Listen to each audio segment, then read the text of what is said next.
Hi കൂട്ടുകാരെ, മിനീസ് കിച്ചണിലേക്ക് എല്ലാവർക്കും സ്വാഗതം. ഇന്നൊരു വെറൈറ്റി പഴംപൊരിയുടെ റെസിപ്പിയാണ് കേട്ടോ. മുളക് പൊടിയൊക്കെ ചേർത്ത് നല്ല ടേസ്റ്റായിട്ടുള്ളൊരു പഴംപൊരിയുടെ റെസിപ്പിയാണ്. വീഡിയോയിലേക്ക് പോകുന്നതിന് മുമ്പ് വീഡിയോ കണ്ട് ഇഷ്ടപ്പെടുവാണ് ലൈക്ക് ചെയ്ത് ഷെയർ ചെയ്ത് കമൻറ്റ് ചെയ്ത് സബ്സ്ക്രൈബ് മറക്കല്ല. വീഡിയോയിലേക്ക് പോകാം.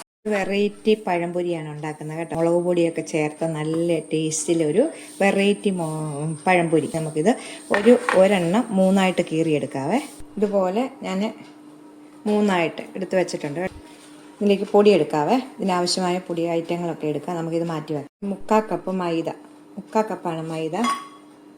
1/4 കപ്പ് അരിപ്പൊടി, 3 ഏത്തയ്ക്കായ്ക്ക് വേണ്ടതാണ് എടുക്കുന്നത്. ഇത് 1/4 കപ്പ് അരിപ്പൊടി, 3/4 കപ്പ് മൈദ. ഇനി ഇതിലേക്ക് മുളക് പൊടിയാണ് ചേർക്കുന്നത്.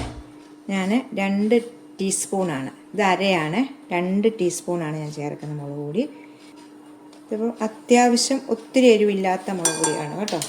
ഞാൻ പൊടിക്കുമ്പോൾ 2 സാധാ മുളകും മറ്റേ പിരിയമുളകും കൂടെ പൊടിക്കുന്നതാണ്. അപ്പം അതിലേക്ക് ഒരു 1/4 ടീസ്പൂൺ മഞ്ഞൾപ്പൊടി ഇടുക.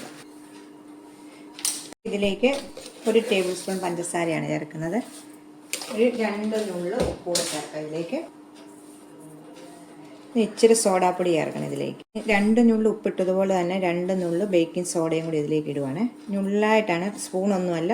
ഉണ്ടോ, ചെറിയ 2 നുള്ള്. ഇത് നമുക്കത് മിക്സ് ചെയ്യാം. നല്ലോണം ഒന്ന് മിക്സ് ചെയ്യാവേ. അതിന് ശേഷം നമുക്ക് ഏത്തയ്ക്കാപ്പൊക്കെ ഉണ്ടാക്കുന്ന രീതിയില്ലേ, അപ്പോൾ അതുപോലെ നമുക്കൊന്ന് കുഴച്ചെടുക്കാം. വെള്ളം കൂടിയും പോലെ ഒട്ടും വെള്ളമില്ലാതെ കട്ടയായിട്ടിരിക്കുകയും ചെയ്യില്ലേ. ഇതിൻ്റെ പരുവം എല്ലാവർക്കും അറിയാമല്ലോ. അപ്പോൾ ഇതിനകത്ത് സെപ്പറേറ്റ് മുളക് പൊടി മഞ്ഞൾപ്പൊടി ഇടുന്നതേ ഉള്ളൂ. ഞാൻ ബേക്കിംഗ് സോഡയൊക്കെ ഇട്ട് ഉണ്ടാക്കുന്നത് നല്ല ടേസ്റ്റാണ് കേട്ടോ. നമ്മളെപ്പോഴും നമ്മൾ വെറൈറ്റി ആയിട്ട് ഓരോ പലഹാരങ്ങൾ ഉണ്ടാക്കാനല്ലേ നമ്മൾ നോക്കുന്നത്. അപ്പോൾ ഞാനിപ്പം കുറച്ച് വെള്ളം ഒഴിച്ചിട്ടുണ്ട്. എന്നിട്ട് നമുക്ക് മിക്സ് ചെയ്യും. അപ്പം വേണ്ടത് ഞാൻ ഇളക്കി എടുത്തിട്ടുണ്ട്. അത് ഈ പരുവത്തിൽ ഉണ്ടോ, കണക്ക് പരുവാണ്.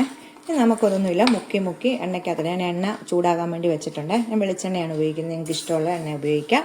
ഞാൻ അടുപ്പ് വെച്ചിട്ടുണ്ട്. നമുക്കൊന്ന് വറുത്തെടുക്കാം. ഞാൻ എണ്ണ വെച്ചിട്ടുണ്ട് കേട്ടോ. നമ്മുടെ ഈ മിക്സിലേക്ക് 1 ടീസ്പൂൺ എള്ളൂട് ഇടണം കേട്ടോ. വെള്ള എള്ളാണ് ഞാൻ ഇടുന്നത്. എള്ളൂട് ഇടണം. കറുത്ത എള്ളാണെങ്കിലും മതി. എന്നിട്ട് ഒന്നുകൂടി നമുക്ക് മിക്സ് ചെയ്യും. കറുത്താണെങ്കിലും ഇട്ടാൽ മതി കേട്ടോ. വെള്ളം ഇട്ടിട്ട് നമുക്കൊന്ന് മിക്സ് ചെയ്തെടുക്കാം. മുക്കി എണ്ണ ചൂടാകുമ്പോൾ മുക്കിയിട്ട് വറുത്തെടുക്കും. എണ്ണ ചൂടായിട്ടുണ്ട് കേട്ടോ. നമ്മളിതുപോലെ ഇങ്ങനെ മുക്കി എടുത്തിട്ട് ഇതിനകത്ത് വരുന്നതിട്ട് മാറ്റിയിട്ട് നമുക്ക് അങ്ങനെ എല്ലാം നമുക്ക് വറുത്ത് വരും.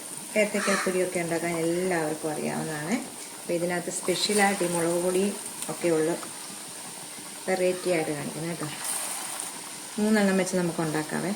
നമുക്കിതൊന്ന് മറിച്ചിടാവേ. മറിച്ചിട്ടിട്ട് ഇപ്പം മൂത്തിട്ടുണ്ട്. നമുക്ക് തിരിച്ച് മറിച്ചിടാം. റെഡി ആയിട്ടുണ്ട്. നമുക്ക് എടുക്കാം. ഉണ്ടോ, സൂപ്പർ. നമ്മുടെ ബജിയൊക്കെ പോലെ തന്നെ ഇരിക്കും കണ്ടോ. നമുക്ക് എടുത്ത് പാത്രത്തിലേക്ക് ഇടാവേ. മുളക് ബജി, സാധാ മുട്ട ബജി എല്ലാം പോലെ അതേ ടേസ്റ്റിലാണ് ഈ ഏത്തയ്ക്കാപ്പം കിട്ടുന്നത് കേട്ടോ. നമുക്കിതിന് പേരിടാം, പഴംപൊരി ബജി. അപ്പോൾ എന്താ നല്ല ടേസ്റ്റ് ആയത് കേട്ടോ. എരിവും മധുരവും എല്ലാം കൂടെ, ഒത്തിരി എരിവൊന്നുമില്ല, കറക്റ്റ് അളവാണ്. നമുക്ക് ഇനി ബാക്കിയും കൂടെ ഒന്ന് ഇതുപോലെ ഒന്ന് വറുത്ത് കോരി എടുക്കാവേ. അപ്പം ഞാൻ മൊത്തം ഉണ്ടാക്കിയിട്ടുണ്ട് കേട്ടോ. ഉണ്ടോ, നല്ല മുരുമുരാന്നിരിക്കുന്ന ഈ പാത്രത്തിലോട്ട് എടുത്തിട്ട് കാണിക്കാം കേട്ടോ. ബജി പോലെ ഇരിക്കും. 3 ഏത്തയ്ക്കായാണ് ഞാൻ എടുത്തത് കേട്ടോ. ഏകദേശം ഒരു 1/2 കിലോ കാണുമായിരിക്കും. ഇത് ചെറിയ ഒരെണ്ണമാണ്. കണ്ടോ, നല്ല ടേസ്റ്റ് ആയിട്ടുള്ള ഒരു ഏത്തയ്ക്ക പൊരിയുടെ റെസിപ്പിയാണ്. അപ്പോൾ എല്ലാവരും ഒന്ന് ട്രൈ ചെയ്ത് നോക്കണം കേട്ടോ. ഇങ്ങനെ മുളക് പൊടിയൊക്കെ ചേർത്ത് ഉണ്ടാക്കാത്തവരുണ്ടാക്കണം. ഉണ്ടാക്കിയിട്ടുണ്ടായിരിക്കും. ഞാൻ ഉണ്ടാക്കിയ രീതിയാണ് നിങ്ങളെ കാണിക്കുന്നത് കേട്ടോ. അപ്പോൾ എല്ലാവരും ഒന്ന് കണ്ട് സപ്പോർട്ട് ചെയ്യണേ. നമുക്ക് അടുത്തൊരു വീഡിയോ കാണാൻ. ടാറ്റാ.